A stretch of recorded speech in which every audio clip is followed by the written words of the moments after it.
जय हिंद दोस्तों। तो इस वीडियो में हम कुछ इम्पॉर्टेंट गवर्नमेंट के स्कीम्स को देखेंगे। उसके बाद हम रेलवे, रोड्स और इम्पॉर्टेंट वाटरवेज को कवर करेंगे। तो हो सकता है कि ये वीडियो थोड़ा लेंदी हो, लेकिन ये काफ़ी इम्पॉर्टेंट होगा। तो देखिए, एग्रीकल्चर के फील्ड में जो है कृषि कर्मण अवार्ड दिया जाता है, और ये अवार्ड उन स्टेट्स को दिया जाता है जो स्टेट्स क्रॉप के प्रोडक्शन में अच्छा इंक्रीज शो करते हैं। तो बिहार को ये अवार्ड कई बार मिला है, जैसे कि 2013 में राइस के प्रोडक्शन के लिए दिया गया था, 2016 और 17 में दिया गया था मेज़ के प्रोडक्शन के लिए, और 2020 में ये अवार्ड बिहार को मिला था वीट और मेज़ के प्रोडक्शन के लिए। तो ये अवार्ड दिया जाता है गवर्नमेंट ऑफ इंडिया के द्वारा। उन स्टेट्स को ये अवार्ड मिलता है जहाँ पे जो क्रॉप का जो प्रोडक्शन है उसमें इंक्रीज़ हुआ है।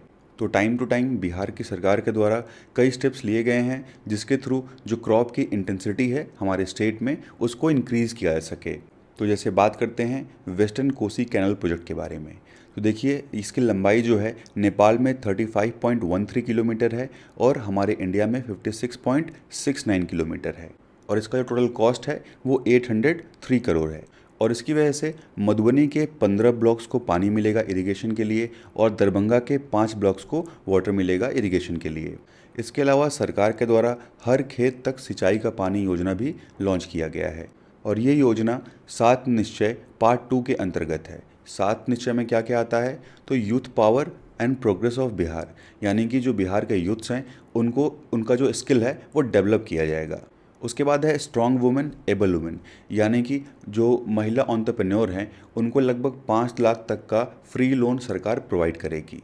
उसके अलावा सभी खेतों तक जो इरिगेशन वाटर है वो पहुंचाने का लक्ष्य है अंडर 7 निश्चय। और बिहार के विलेजेस और बिहार की सिटीज़ को क्लीन रखने का टारगेट है। इसके अलावा कनेक्टिविटी को इम्प्रूव किया जाएगा, इजी कनेक्टिविटी थ्रू रोड्स, यानी कि रोड्स को इम्प्रूव किया जाएगा, रोड्स को चौड़ा किया जाएगा, प्लस 2 लेन और 4 लेन्स हाईवेज जो हैं बिहार में बनाए जाएंगे। और 7वां निश्चय है additional health facility for all, यानी कि सभी को जो हेल्थ फैसिलिटीज़ हैं वो ईजिली और एफोर्डेबल प्राइस में अवेलेबल करवाई जाएंगी। तो इस योजना का ऑब्जेक्टिव ये है कि जो भी अनइरिगेटेड फील्ड्स हैं वहाँ पे हमको इरिगेशन की जो फैसिलिटीज़ है वो प्रोवाइड करवानी है। और इसको इम्प्लीमेंट करने के लिए कई डिपार्टमेंट्स मिलकर काम कर रहे हैं, जैसे कि water resource department, minor water resource, agriculture, energy and Panchayati Raj department. और ये योजना जो है इनके द्वारा इम्प्लीमेंट की जा रही है। अब बात करते हैं कमला रिवर पर बैरेज के कंस्ट्रक्शन के बारे में। देखिए, इसके लिए टोटल इन्वेस्टमेंट 405.66 करोड़ का किया गया है, और ये जल्दी ही कंप्लीट होने वाला है। और जब ये कंप्लीट हो जाएगा तो इसकी वजह से लगभग 1175 हेक्टेयर्स जो लैंड है इनको इरिगेशन फैसिलिटीज़ यहाँ पे प्रोवाइड की जाएंगी। इसके अलावा इस बैरेज की ऊंचाई और बढ़ाई जा रही है, जिसकी वजह से जो वाटर होल्ड करने की इसकी कैपेसिटी है वो इंक्रीज़ करेगी। यानी कि पहले इसकी वाटर होल्ड करने की कैपेसिटी थी 292.50 मीटर्स, और अब ये बढ़ के हो जाएगा 550 मीटर्स। तो इसकी वजह से क्या होगा, जो बाढ़ की समस्या है उसमें कमी आएगी। अब बात करते हैं 4th एग्रीकल्चर रोड मैप के बारे में। तो इसका जो टाइम पीरियड है वो 2023 से 2028 तक का है, और इसमें बिहार की सरकार 1.62 लाख करोड़ इन्वेस्ट करेगी। और इसके अंतर्गत सरकार का फोकस ये है कि जो मिलेट्स का प्रोडक्शन है उसको इंक्रीज़ करना है, पल्सेस के प्रोडक्शंस को और ऑयल सीड के प्रोडक्शन को इंक्रीज़ करना है। और इन्हीं चीज़ों को देखते हुए 5 सेंटर ऑफ एक्सीलेंस बिहार में इस्टेब्लिश किए गए हैं। जैसे पहला मिलेट्स के लिए सेंटर ऑफ एक्सीलेंस गया में इस्टेब्लिश किया गया है, मखाना के लिए दरभंगा में इस्टेब्लिश किया गया है, बिटल लीफ यानी कि पान के पत्ते के लिए राघोपुर वैशाली में इस्टेब्लिश किया गया है, और हनी के लिए बांका में, और टी के लिए किशनगंज में इस्टेब्लिश किया गया है। इसके अलावा बिहार का जो पहला कम्युनिटी सेंटर है मिलेट्स के लिए, और इसको नाम दिया गया है मिलेट घर, और ये स्टार्ट किया गया है गया के बरछट्टी में। तो गया के बरछट्टी में इसकी शुरुआत की गई है और इसको मिलेट घर नाम दिया गया है। किसके द्वारा स्टार्ट किया गया है, तो ये स्टार्ट किया गया है सहोदय कम्युनिटी के द्वारा। अब बात करते हैं ऑर्गेनिक कॉरिडोर स्कीम्स के बारे में। तो देखिए, इस स्कीम की बात जो है तीसरे एग्रीकल्चर रोड मैप में की गई थी। जो 3rd एग्रीकल्चर रोड मैप था ये 2017 से 2022 तक के लिए लाया गया था। तो स्टार्टिंग में इस स्कीम को बिहार के 13 डिस्ट्रिक्ट्स में इम्प्लीमेंट किया गया था, और ये 13 डिस्ट्रिक्ट जो हैं ये गंगा नदी के जो किनारे वाले डिस्ट्रिक्ट्स हैं, यहाँ पे इस स्कीम को लागू किया गया था। तो कौन कौन से डिस्ट्रिक्ट्स हैं, तो इसमें पटना, बक्सर, भोजपुर, सारण, वैशाली, समस्तीपुर, बेगूसराय, भागलपुर, मुंगेर, नालंदा, लखीसराय, कटिहार और खगड़िया। तो इन 13 डिस्ट्रिक्ट्स में पहले इस स्कीम को इम्प्लीमेंट किया गया था। और ये स्कीम जो है ये जल जीवन हरियाली प्रोग्राम के अंडर आता है और इसको अब 2025 तक के लिए बढ़ा दिया गया है और अब इसके अंडर पूरे 38 डिस्ट्रिक्ट को कवर किया जाएगा। और इस स्कीम के अंतर्गत जो किसान हैं उनको सब्सिडी प्रोवाइड की जाएगी। 1 एकड़ पे उनको 11,500 रुपये की सब्सिडी दी जाएगी और मैक्सिमम इसमें केवल 2.5 एकड़ के लिए सब्सिडी प्रोवाइड की जाएगी। और इसी के अंतर्गत कंपोस्ट और बायोगैस यूनिट जो हैं वो डेवलप किए जा रहे हैं, जिसकी वजह से जो ऑर्गेनिक फार्मिंग है उसको प्रमोट किया जा रहा है। और एक ऑर्गेनिक फार्म जो है वो फतूहा में सेटअप किया गया है। अब बात करते हैं जल जीवन हरियाली अभियान के बारे में। तो ये अभियान 2019 में लॉन्च किया गया था और ये एक क्लाइमेट रेजिलिएंट एग्रीकल्चर प्रोग्राम है। और ये प्रोग्राम लॉन्च किया गया था with the collaboration of doctor Rajendra Prasad, central agriculture university Bihar, Bihar agriculture university और ICAR का ईस्टर्न रीजन रिसर्च सेंटर।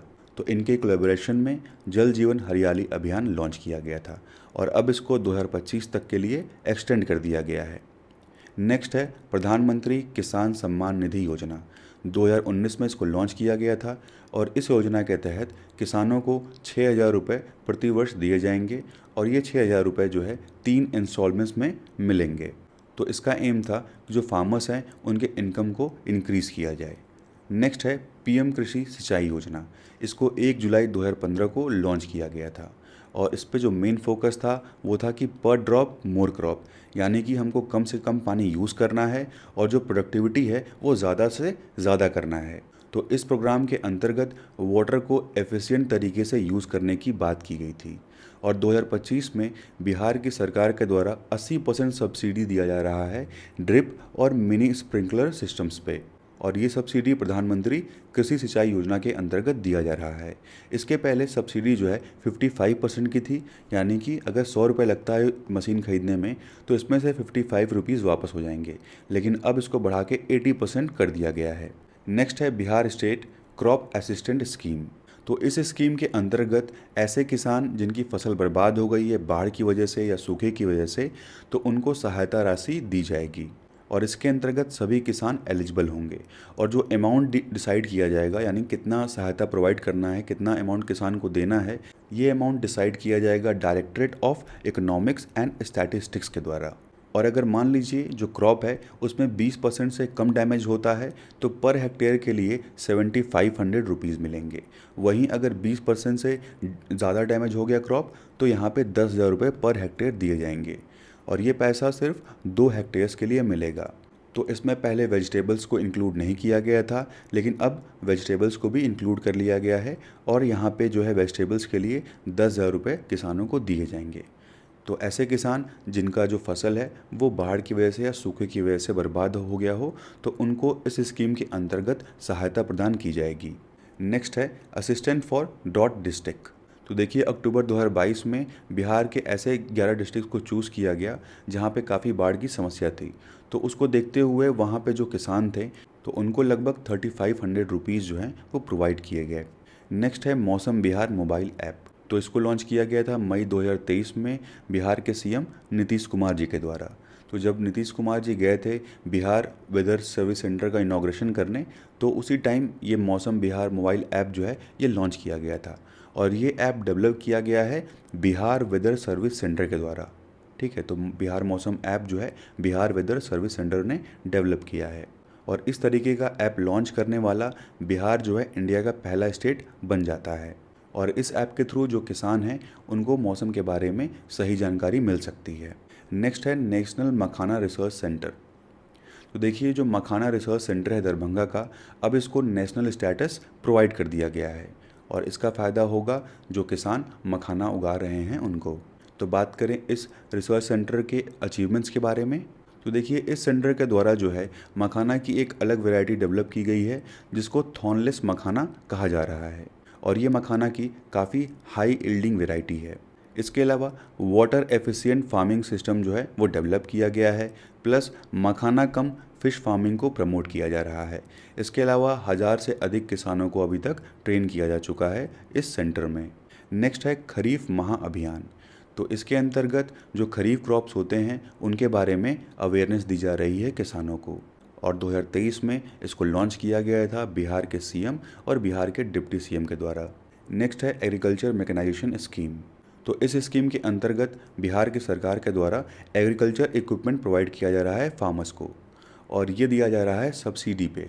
यानी कि अगर 100 रुपये लगते हैं तो उसमें से जो है 50% सब्सिडी है, तो 50 रुपये जो है सरकार वापस कर देगी। और इस स्कीम का दूसरा नाम है कृषि यंत्र सब्सिडी स्कीम। तो इस स्कीम को लगभग 16 अप्रैल 2025 तक बढ़ा दिया गया था। तो पहले इसमें 30% की सब्सिडी दी जा रही थी, जिसको बढ़ा के बाद में 50% कर दिया गया था। और इसके अंतर्गत कुछ ऐसे इक्विपमेंट थे जिनको चूज़ किया गया था, जैसे कि rotavators, power tillers, super seeders, mulchers, sprayers. तो इन सभी इक्विपमेंट के लिए ये सब्सिडी जो है वो प्रोवाइड की गई थी। और इसकी एलिजिबिलिटी ये थी कि जो किसान हैं उनके पास अपने नाम का एक ट्रैक्टर होना चाहिए और पिछले 5 सालों में उनके द्वारा कोई भी सब्सिडी न ली गई हो।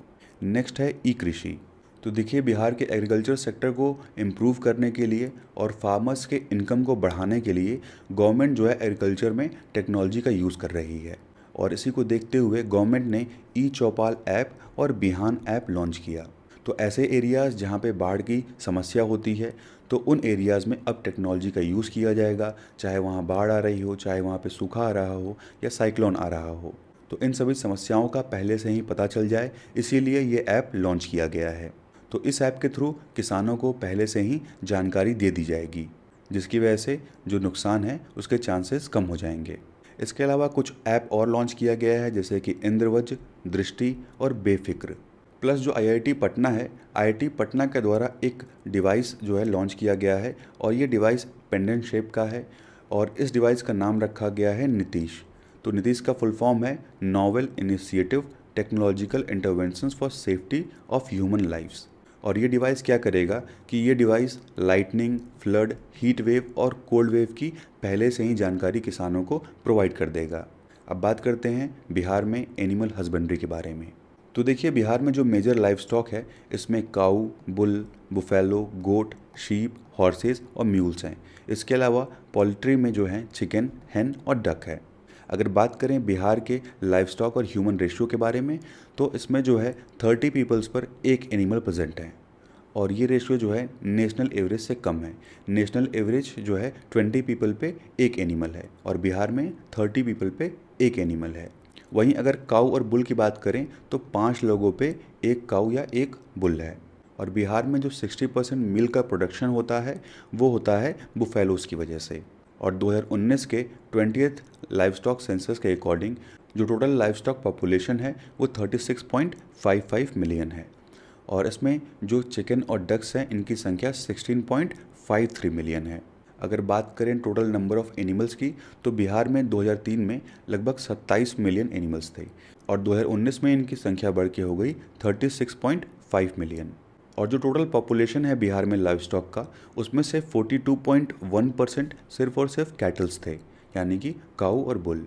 इसके अलावा गोट्स के नंबर में भी इंक्रीज़ हुआ है। 2003 में 9.61 मिलियन गोट्स थी, और इनकी संख्या 2019 तक बढ़ के 12.82 मिलियन हो गई। वहीं बुफेलोस की संख्या 5.77 मिलियन थी, जो कि 2019 में बढ़ के 7.72 मिलियन हो गई। और पोल्ट्री की बात करें तो इसमें 18.3% का इंक्रीज़ हुआ है। लेकिन शीप की पॉपुलेशन में हमें डिक्रीज़ देखने को मिला है। पहले 3.46 मिलियन था, और 2019 में यह घट के 2.13 मिलियन हो गया। तो बिहार गवर्नमेंट लाइफ स्टॉक के हेल्थ को इम्प्रूव करने के लिए वेटनरी सर्विसेज में इन्वेस्ट कर रही है। इसके अलावा वैक्सीनेशन पर ध्यान दे रही है, ताकि जो मोर्टेलिटी रेट है लाइफ स्टॉक का उसको कम किया जा सके, यानी कि जो मृत्यु दर है लाइफ स्टॉक की उसको कम किया जा सके। इसीलिए वेटनरी सर्विसेज और वैक्सीनेशन में गवर्नमेंट इन्वेस्ट कर रही है।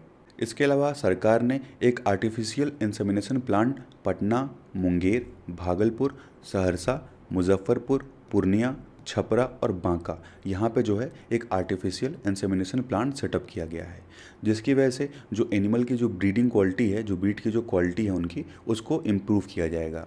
और 7 निश्चय पार्ट 2 के अंतर्गत लाइव स्टॉक इंश्योरेंस स्कीम भी अनाउंस किया गया है, यानी कि जिस तरीके से क्रॉप्स का जो इंश्योरेंस है वो किया जाता है, उसी तरीके से जो लाइव स्टॉक हैं उनका इंश्योरेंस किया जाएगा। तो देखिए जो 21st लाइव स्टॉक सेंसस है ये 2024 से 25 के बीच में कंडक्ट किया गया। अक्टूबर से फरवरी के बीच में ये कंडक्ट किया गया था और इसको जो है अब फुली डिजिटाइज किया जा रहा है, लेकिन इसका डेटा अभी तक आया नहीं है। तो इसीलिए हमको 20th लाइव स्टॉक के सेंसस को फॉलो करना है। तो बात करते हैं डेयरी सेक्टर की। तो देखिए टोटल मिल्क प्रोडक्शन में बिहार में इंक्रीज़ हुआ है। 2018-19 में 98.18 लाख टन था और 2022-23 तक ये बढ़ के हो गया है 125.03 लाख टन, यानी कि लगभग 6.49% का इंक्रीज़ हुआ है। अगर बात करें एनिमल के कंट्रीब्यूशन की, तो सबसे ज़्यादा कंट्रीब्यूशन जो है वो है काऊ का, यानी कि काऊ के द्वारा जो है 63.7% जो मिल्क है वो काऊ का है। बुफेलो मिल्क 34.1% है और गोट का जो मिल्क है 2.2% है। बात करते हैं अब कौन कौन से डिस्ट्रिक्ट जो हैं वो टॉप प्रोड्यूसर हैं। तो देखिए काऊ के मिल्क में पटना फर्स्ट पे है, उसके बाद समस्तीपुर है और बेगूसराय है। अगर इन तीनों को मिला देंगे तो टोटल प्रोडक्शन हो जाएगा 17.6%। और बुफेलो के मिल्क में टॉप पे है मधुबनी, उसके बाद सीतामढ़ी और ईस्ट चंपारण, और इन तीनों के प्रोडक्शन को मिलाने के बाद 16.6% प्रोडक्शन हो जाता है। और गोट के मिल्क में पहले स्थान पर सीतामढ़ी है, उसके बाद ईस्ट चंपारण है और फिर पूर्णिया है। इसके अलावा सरकार के द्वारा जो है समग्र गव्य विकास योजना लॉन्च किया गया था और इसके अंतर्गत लगभग 7,000 गांव ऐसे चूज़ किए गए और कहा गया कि वहाँ पे जो मिल्क कोऑपरेटिव सोसाइटीज़ होती हैं उनको ओपन किया जाएगा और इस सोसाइटी में 40% जो होंगी वो महिलाएं होंगी। तो इसके लिए सरकार ने लगभग 113 करोड़ रुपए लगाए हैं। नेक्स्ट है बिहार डेयरी फार्म स्कीम।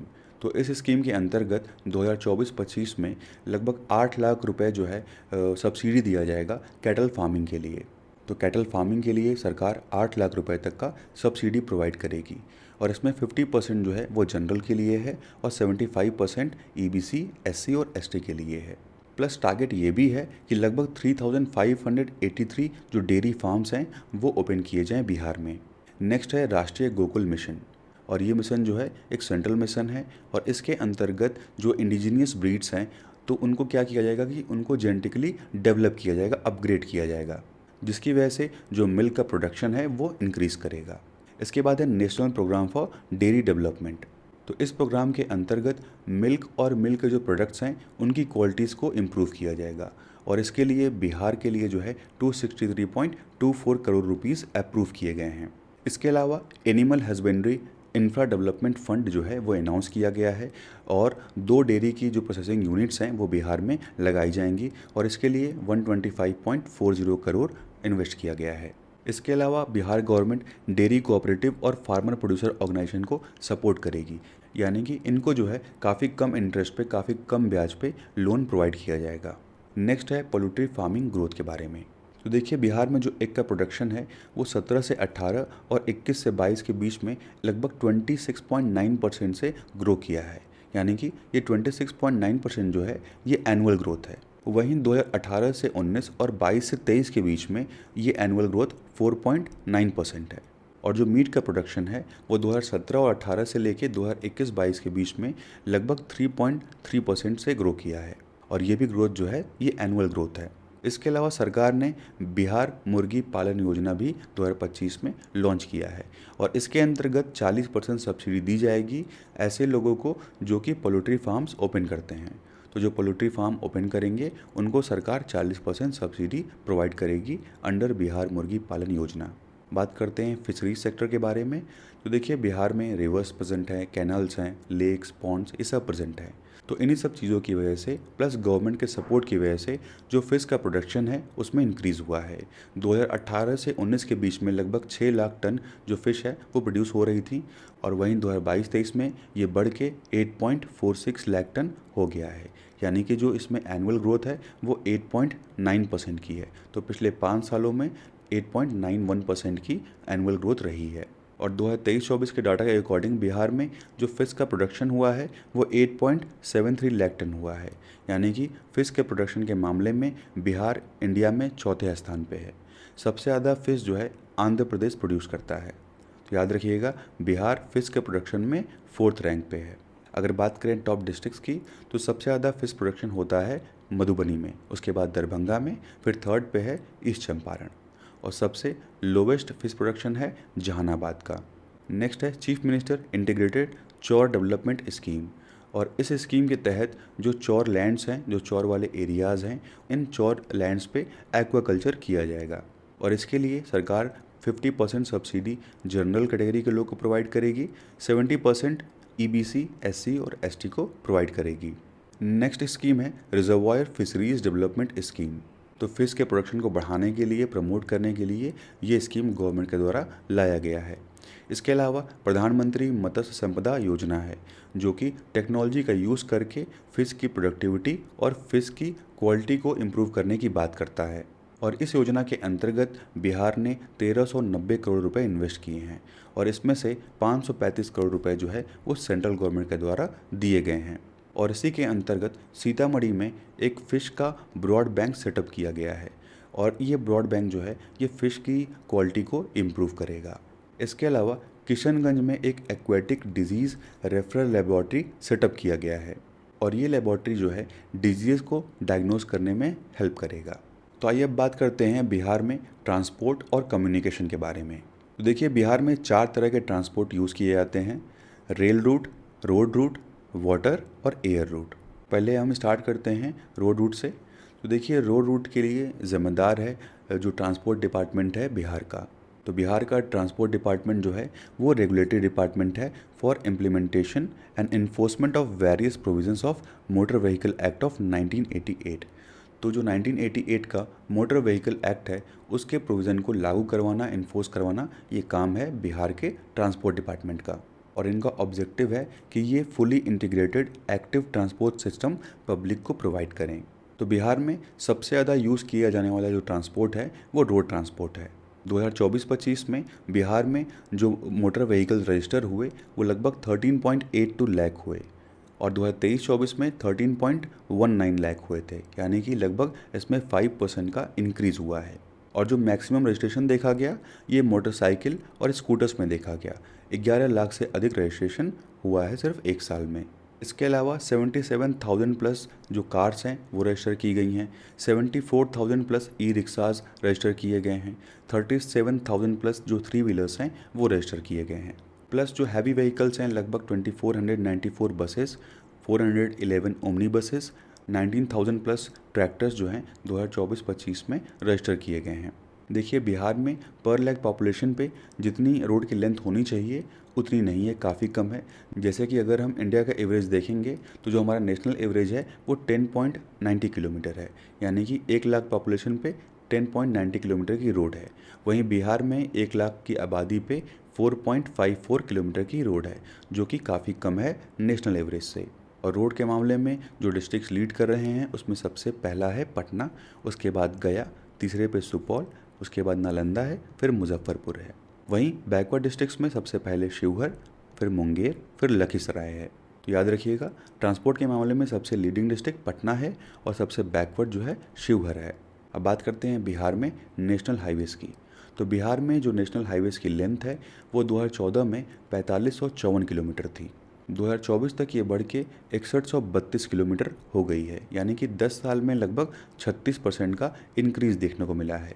लेकिन ये जो इंक्रीज़ है ये नेशनल एवरेज से आधा है लगभग, यानी कि जो नेशनल एवरेज है वो जो है 60% है, यानी कि इंडिया में 60% का इंक्रीज़ हुआ है 10 सालों में और बिहार में 36% का इंक्रीज़ हुआ है। इसके अलावा यूनियन कैबिनेट ने लगभग 120 किलोमीटर लंबा जो 4 लेन है उसको अप्रूव किया है और ये जो 4 लेन है ये पटना और सासाराम को कनेक्ट करेगा वाया औरंगाबाद और कैमूर, यानी पटना और सासाराम को ये जोड़ रहा है औरंगाबाद और कैमूर से होते हुए। तो ये टोटल 5 नेशनल हाईवेज़ को कनेक्ट करेगा और 4 स्टेट हाईवेज़ को कनेक्ट करेगा। 5 नेशनल हाईवेज़ में जो NH-19, 319, 922, 131G और 120, तो इन 5 नेशनल हाईवेज़ को ये कनेक्ट करेगा और 4 स्टेट हाईवेज़ को कनेक्ट करेगा। देखिए, जो पटना बेतिया 4 लेन है इसको हम NH-139W बोलते हैं। इसकी लंबाई 171.29 किलोमीटर है और ये अभी अपने डेवलपमेंट फेज़ में है और ये पटना को कनेक्ट करेगा बेतिया से। और यहाँ पे जो पहले 5-6 घंटे का टाइम लगता था वो टाइम अब घट के 2 से 3 घंटे हो जाएगा। तो अब बात करते हैं BSRTC के बारे में, Bihar state road transport corporation. तो BSRTC के द्वारा चलो नाम का मोबाइल ऐप यूज़ किया जाता है बसेस की ऑनलाइन बुकिंग के लिए और लाइव बस के ट्रैकिंग के लिए।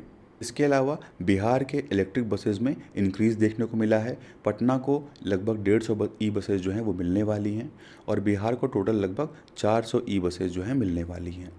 वहीं जो इलेक्ट्रिक व्हीकल्स हैं इनके रजिस्ट्रेशन में इंक्रीज़ हुआ है, लगभग 113% का इंक्रीज़ हुआ है। 2024-25 में 23,000 से अधिक जो ईवी हैं, इलेक्ट्रिक व्हीकल्स हैं, ये बिहार में रजिस्टर्ड हुई हैं। बात करते हैं बिहार रोड विज़न 2020 के बारे में। तो देखिए, इसका एम था कि जो भी हमारे स्टेट में जो भी हाईवेज प्रेजेंट हैं उनको चौड़ा करना है, लगभग उनको 2 लेन तक मिनिमम चौड़ा करना है। ये एम था बिहार रोड विज़न 2020 का। इसके अलावा बिहार में ब्रिजेस के कंडीशन को देखते हुए Bihar state bridge management and maintenance policy जो है 2025 में लाई गई थी और इसके थ्रू जो है रेगुलर इंस्पेक्शन, जो ब्रिजेस हैं उनका रेगुलर इंस्पेक्शन किया जाता है, प्लस मेंटेनेंस और रिपेयर किया जाता है।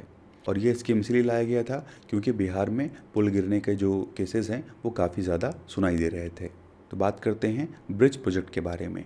तो देखिए, आरा छपरा ब्रिज है। आरा छपरा ब्रिज को हम वीर कुंवर सिंह सेतु भी बोलते हैं और ये एक 4 लेन रोड है और ये आरा को छपरा से कनेक्ट करता है और ये कंप्लीट हो चुका है और ऑपरेशनल है।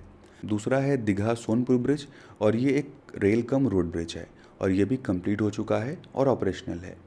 उसके बाद तीसरा है जेपी गंगा पथ, या इसको पटना मरीन ड्राइव भी बोलते हैं। ये दीघा को दीदारगंज से कनेक्ट करता है और ये भी कंप्लीट हो चुका है और ऑपरेशनल है। चौथा है सबलपुर बिदुरपुर 6 लेन गंगा ब्रिज और ये कच्ची दरगाह जो कि पटना में पड़ता है उसको जो है वैशाली के बिदुपुर से कनेक्ट करता है, यानी कि ये NH30 और NH103 को कनेक्ट करता है।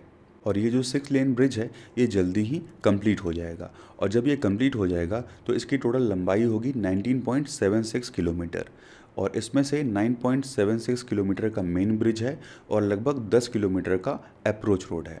तो ये ब्रिज बनने के बाद महात्मा गांधी सेतु से भी बड़ा ब्रिज होगा।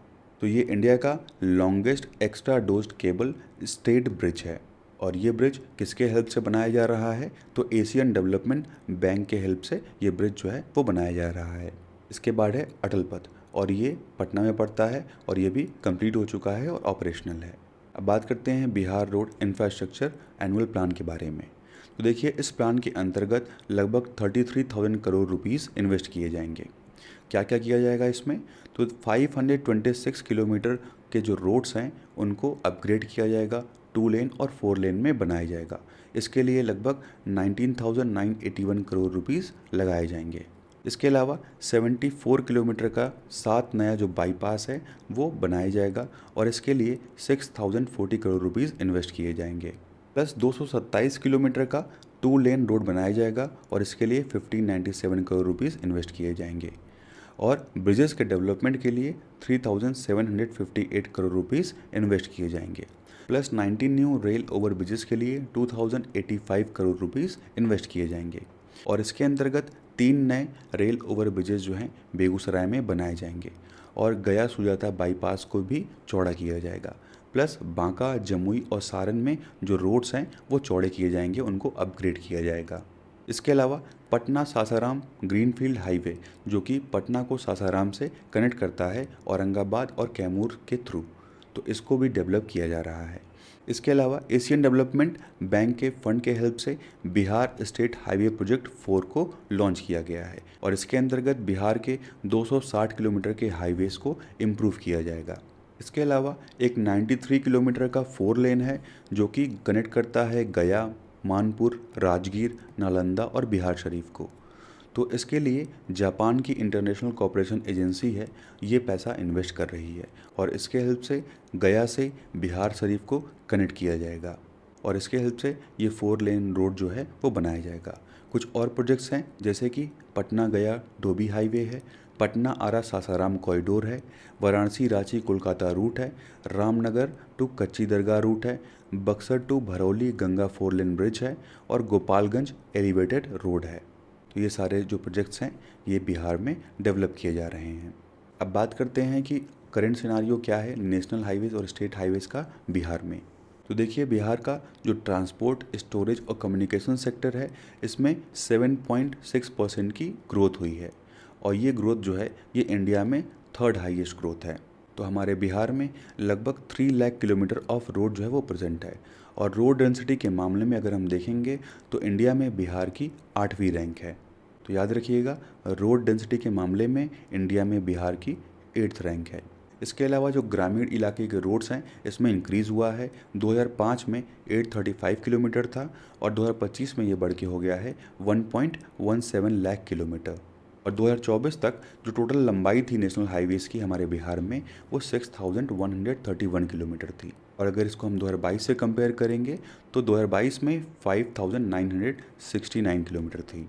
तो बिहार सरकार का टारगेट ये है कि हमको जो है पटना को बाकी सारे डिस्ट्रिक्ट से कनेक्ट करना है, ताकि जो ट्रैवल टाइम है वो 5 घंटे से भी कम हो सके। और इसी को लेकर के बिहार की सरकार के द्वारा एक प्रपोजल जो है सबमिट किया गया है ministry of road transport and highways को। और इसका जो टोटल कॉस्ट है वो लगभग 15,000 करोड़ का है। और सितंबर 2023 तक स्टेट हाईवेज़ की जो लेंथ है वो 3638 किलोमीटर है। वहीं 2025-24 में ये बढ़ के 4006 किलोमीटर हो गया। अब बात करते हैं और कुछ डेवलपमेंट्स के बारे में। तो देखिए, रिसेंटली बिहार कैबिनेट के द्वारा जो है 9 new road infrastructure projects launch किए गए। तो इसके अंतर्गत जमुई लखीसराय जो कि SH18 है, स्टेट हाईवे 18 है, इसको चौड़ा किया जाएगा। इसके अलावा मानपुर से गरखा तक के रोड को इन्हेंस किया जाएगा। प्लस एक 4 लेन का जो प्रोजेक्ट है लगभग 93 किलोमीटर का, ये लॉन्च किया गया है, जो कि गया, मानपुर, राजगीर, नालंदा, बिहार शरीफ इनको जो है कनेक्ट करेगा। और इसको फंड प्रोवाइड किया जा रहा है, जापान की एक कंपनी है, जापान इंटरनेशनल कॉरपोरेशन कंपनी, तो इसके द्वारा जो है इसकी फंडिंग की जा रही है। इसके अलावा बिहार जो है अपने रोड नेटवर्क्स को इम्प्रूव कर रहा है थ्रू द 26 भारतमाला प्रोजेक्ट। और इसके अंतर्गत लगभग 1652 किलोमीटर का जो रोड है वो कवर हो रहा है। प्लस बिहार में डबल डेकर जो फ्लाईओवर्स हैं वो बनाए जा रहे हैं, जैसे कि अशोक राजपथ में और छपरा में जो है बन रहा है। इसके अलावा चीफ मिनिस्टर ग्रामीण सेतु योजना के अंतर्गत जो रूरल ब्रिजेज़ हैं उनकी कनेक्टिविटी को इम्प्रूव किया जा रहा है। और इसके लिए लगभग 3000 करोड़ रुपए खर्च किए जाएंगे और 600 ब्रिजेज़ जो हैं वो बनाए जाएंगे।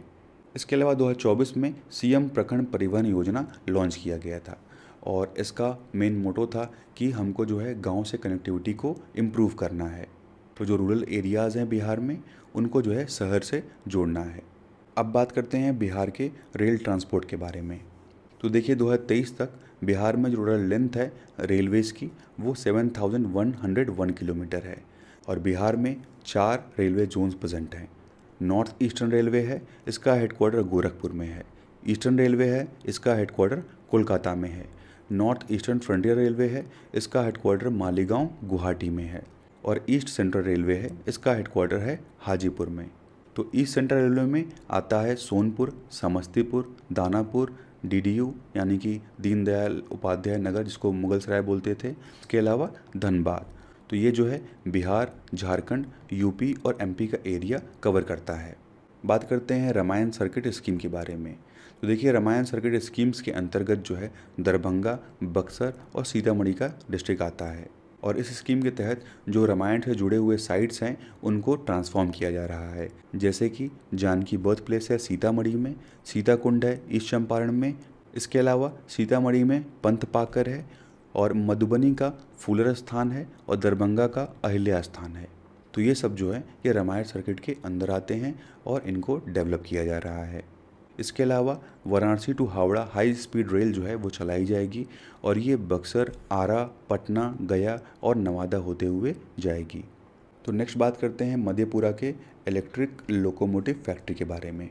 तो देखिए, ये एक वेंचर है फ्रांस की कंपनी एल्स्टॉम SA और इंडियन रेलवेज़ के बीच में।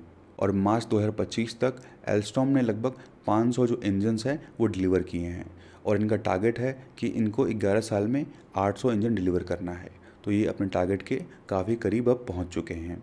प्लस ये प्रोजेक्ट जो है मेक इन इंडिया इनिशिएटिव को हाईलाइट करता है, क्योंकि इसमें 90% जो पार्ट्स यूज़ किए जा रहे हैं, जो कंपोनेंट्स यूज़ किए जा रहे हैं इंजन को बनाने में, ये जो है लोकलाइज कंपोनेंट्स हैं, यानी कि मेड इन इंडिया कंपोनेंट्स हैं। नेक्स्ट है पटना मेट्रो रेल प्रोजेक्ट। तो देखिए, पटना मेट्रो रेल प्रोजेक्ट का जो फाउंडेशन स्टोन है, जो नींव है, ये 17 फरवरी 2019 को प्रधानमंत्री मोदी के द्वारा रखी गई थी। और इसके अंतर्गत 2 मेन कॉरिडोर्स हैं। पहला कॉरिडोर रेड लाइन उसको बोलते हैं, जो कि दानापुर कैंट्स को कनेक्ट करता है खेमनी चक से। और इसमें से लगभग 11.20 किलोमीटर जो है ये अंडरग्राउंड है और 5.48 किलोमीटर ये एलिवेटेड है और यहाँ पे 11 स्टेशंस बनाए जाएंगे। दूसरा कॉरिडोर को बोलते हैं ब्लू लाइन, ये पटना जंक्शन से लेके आईएसबीटी तक है और इसकी लंबाई लगभग 14.57 किलोमीटर है। इसमें से 4.55 किलोमीटर अंडरग्राउंड होगा और 9.9 किलोमीटर जो होगा एलिवेटेड होगा। टोटल यहाँ पे 12 स्टेशंस होंगे।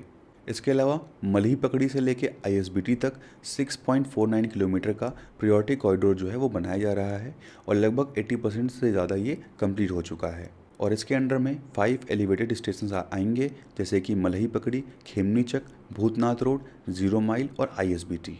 और ये डेवलप किया जा रहा है दिल्ली मेट्रो रेल कॉरपोरेशन के द्वारा। प्लस जो इम्प्लीमेंटिंग एजेंसी है वो है पटना मेट्रो रेल कॉरपोरेशन और इसका टोटल कॉस्ट है 13,400 करोड़ रुपीज़। और इसके टोटल कॉस्ट में से 20% गवर्नमेंट ऑफ इंडिया देगी, 20% जो है वो लगभग गवर्नमेंट ऑफ बिहार देगी, प्लस 60% जो है वो जापान की कंपनी के द्वारा दिया जाएगा। और ये प्रोजेक्ट जो है ये पब्लिक प्राइवेट पार्टनरशिप मॉडल पे बेस्ड है। अब बात करते हैं रेलवे के मैन्युफैक्चरिंग इनिशिएटिव्स के बारे में। तो देखिए मधेपुरा में है इलेक्ट्रिक लोकोमोटिव फैक्ट्री और ये जो है एल्स्टॉम एक कंपनी है फ्रांस की और इंडियन रेलवेज के द्वारा जो है ये स्टार्ट किया गया था। प्लस डीजल लोकोमोटिव फैक्ट्री है मरहुआ सारण में और ये भी एक वेंचर है इंडियन रेलवेज और यूएस बेस्ड एक कंपनी है वैबटेक कॉरपोरेशन, इनके द्वारा जो है ये स्टार्ट किया गया था। Plus eastern dedicated freight corridors जो कि 1839 किलोमीटर लॉन्ग है और ये लुधियाना से सोन नगर को कनेक्ट करेगा और इसकी लंबाई बिहार में 239 किलोमीटर होगी। अब बात करते हैं बिहार के एयर ट्रांसपोर्ट के बारे में। तो देखिए बिहार में जितने भी कॉमर्शियल एयरपोर्ट्स हैं वो सभी एयरपोर्ट जो हैं एयरपोर्ट अथॉरिटी ऑफ इंडिया के द्वारा ऑपरेट किए जाते हैं। जैसे कि पहला है जयप्रकाश इंटरनेशनल एयरपोर्ट पटना का और यहाँ पर डोमेस्टिक फ़्लाइट्स भी आती हैं प्लस इंटरनेशनल फ़्लाइट्स भी आती हैं। और पटना एयरपोर्ट जो है वो इंडिया के टॉप 10 बिजिएस्ट एयरपोर्ट्स में आता है। यानी कि जब हम बात करेंगे पैसेंजर ट्रैफिक के मामले में तो ये इंडिया में टॉप 10 बिजिएस्ट एयरपोर्ट में आता है पटना एयरपोर्ट। और रिसेंटली पीएम मोदी के द्वारा जो है इनॉग्रेशन किया गया था न्यू टर्मिनल बिल्डिंग का और इसके लिए लगभग 1200 करोड़ रुपीस इन्वेस्ट किए गए थे। इसके अलावा एक एप्रॉन जो है वो भी बनाया गया था जहाँ पे जो फ़्लाइट्स हैं वो खड़े हो सकें, तो 11 एयरक्राफ्ट्स के लिए जो पार्किंग स्पेस है वो बनाया गया था। Plus multi level car parking बनाया गया था 1100 व्हीकल्स के लिए। तो देखिए पटना में जो रनवे है वो काफ़ी छोटा है, इसीलिए बिहटा में एयरपोर्ट डेवलप किया जा रहा है। अब इसकी आगे हम बात करेंगे बिहटा की। उसके बाद है गया इंटरनेशनल एयरपोर्ट। तो गया एयरपोर्ट को डेवलप किया जा रहा है बुद्धिस्ट टूरिज़्म के लिए, क्योंकि यहाँ पे काफ़ी दूर दूर से जो टूरिस्ट हैं वो आते हैं, जैसे कि Thailand, Vietnam, Myanmar, Cambodia, Laos, Sri Lanka और भूटान। तो काफ़ी दूर से जो बुद्धिस्ट टूरिस्ट हैं वो आते हैं, गया विज़िट करते हैं। तो इन सारे कंट्रीज़ से डायरेक्ट जो फ़्लाइट है वो गया के लिए आती है। तो इसी चीज़ को देखते हुए एयरपोर्ट अथॉरिटी ऑफ इंडिया ने रिसेंटली अभी कैटेगरी 1 का एक इंस्ट्रूमेंट है, कह सकते हैं एक लैंडिंग सिस्टम है, ये जो है कमीशन किया है गया एयरपोर्ट को। तो अब इसके हेल्प से जो फ़्लाइट हैं वो अब नाइट में भी लैंडिंग कर सकती हैं। उसके बाद है दरभंगा का एयरपोर्ट और ये जो है बिहार के मिथिला रीजन में पड़ता है और इसको उड़ान स्कीम के अंतर्गत डेवलप किया गया। उड़ान स्कीम यानी कि उड़े देश का आम नागरिक।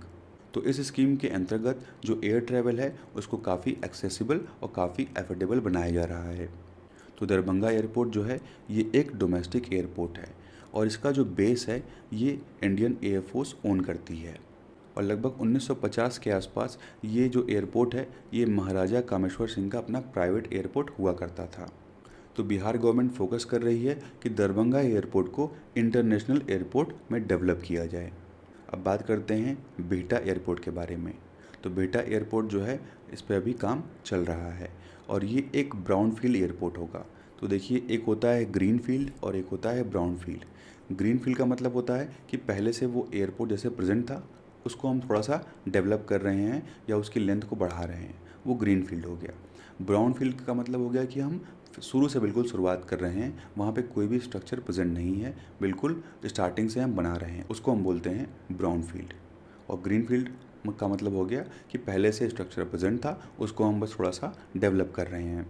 तो देखिए पटना से बिहटा की जो दूरी है वो लगभग 35 किलोमीटर है और यहाँ पे एयरपोर्ट बनाने का मकसद ये है कि जो पटना का जो रनवे है वो रनवे काफ़ी छोटा है, तो इसीलिए बिहटा में ये एयरपोर्ट जो है बनाया जा रहा है, ताकि जो पटना में जो कंजेशन होता है उसको जो है बिहटा वाले एयरपोर्ट पे थोड़ा शिफ्ट किया जाए। तो बिहटा का जो एयरपोर्ट है ये कैपेबल होगा कि ये हर घंटे लगभग 3000 पैसेंजर्स को हैंडल कर सके। इसका जो रनवे है ये लगभग 2500 मीटर्स का होगा। वहीं इसका टर्मिनल 66,000 स्क्वायर मीटर का होगा और इसको बनाने के लिए जो एस्टिमेटेड कॉस्ट है वो है 1400 करोड़ रुपीस, और अगस्त 2027 तक ये एयरपोर्ट जो है ऑपरेशनल हो जाएगा। वहीं जो इसका डिज़ाइन है एयरपोर्ट का, यहाँ पे मॉडर्न आर्ट के साथ मिथिला का जो मोटिव्स है वो यूज़ किया जा रहा है। तो इस वीडियो में इतना ही दोस्तों। नेक्स्ट वीडियो में हम बात करेंगे वाटर ट्रांसपोर्ट के बारे में।